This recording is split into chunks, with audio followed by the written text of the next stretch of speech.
तुम्ही कधी विचार केलाय का की तुमच्या देवघरातील कलशावरचा नारळ अचानक का तडकतो किंवा वर्षानुवर्ष तो खराब का होत नाही? सावधान, हा निव्वळ योगायोग नाही. साक्षात तुमची कुलदेवता तुम्हाला काहीतरी सांगण्याचा प्रयत्न करतेय. जर तुमच्याही देवघरातील नारळासोबत असं काही घडलं असेल तर हा व्हिडिओ शेवटपर्यंत नक्की पहा, कारण यात लपलंय तुमच्या घराचं भविष्य. नमस्कार बत्तांनो, परंपरा पाऊलवाटमध्ये तुमचं स्वागत आहे. नारळ म्हणजे केवळ एक फळ नसून ते श्रीफळ आहे, पूर्णत्वाचं प्रतीक आहे. पण जेव्हा हा नारळ पाणी सोडू लागतो किंवा त्यावर त्रिशूळासारखी रेषा उमटतात, तेव्हा नक्की काय समजावं? स्वामी म्हणतात, भिऊ नकोस, मी तुझ्या पाठीशी आहे. पण हे संकेत ओळखण्याची दृष्टी आपल्याकडे असायला हवी. चला तर मग जाणून घेऊया 5 चमत्कारी संकेतांबद्दल. 1. नारळ न सडणे.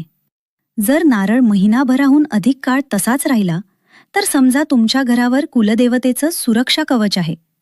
नकारात्मक ऊर्जा तुमच्या उंबरठ्या बाहेरच थांबली आहे. 2. नारळ स्वतःहून तडकणे. अनेकांना वाटतं हे अशुभ आहे, पण अजिबात नाही.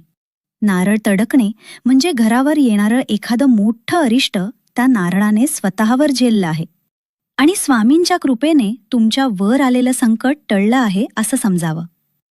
3. नारळातून पाणी गळणे. जर नारळातून थेंब थेंब पाणी गळत असेल तर हे सूचक चिन्ह आहे. कदाचित तुमचा एखादा जुना नवस किंवा कुलधर्माची पूजा राहून गेली असेल. याची देव तुम्हाला आठवण करून देत आहेत. 4. नारळाला कोंब येणे. असे मानले जाते की तुमच्या सेवेवर आणि भक्तीवर देव प्रसन्न आहेत. तुमच्या घरात सकारात्मक ऊर्जा वाढत असून देवाचे अस्तित्व किंवा आशीर्वाद त्या नारळाच्या रूपात प्रकट झाले आहेत. पण भक्तांनो, सर्वात महत्त्वाचा संकेत तर 5वा आहे, जो बहुतेकांना समजतच नाही आणि तिथेच घराची शांती भंग पावते.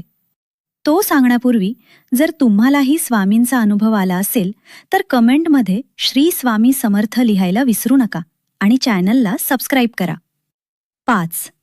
5वा संकेत म्हणजे नारळावर उमटलेली नैसर्गिक चिन्हे. कधी डोळा उमटणे तर कधी स्वस्तिक चिन्ह दिसणे. हे साक्षात ईश्वरी शक्ती उपस्थित असल्याचं दर्शवते. भक्तीत हीच शक्ती असते. फक्त देवावरचा तुमचा विश्वास ढळू देऊ नका.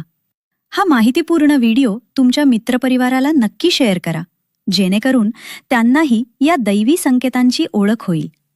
श्री स्वामी समर्थ.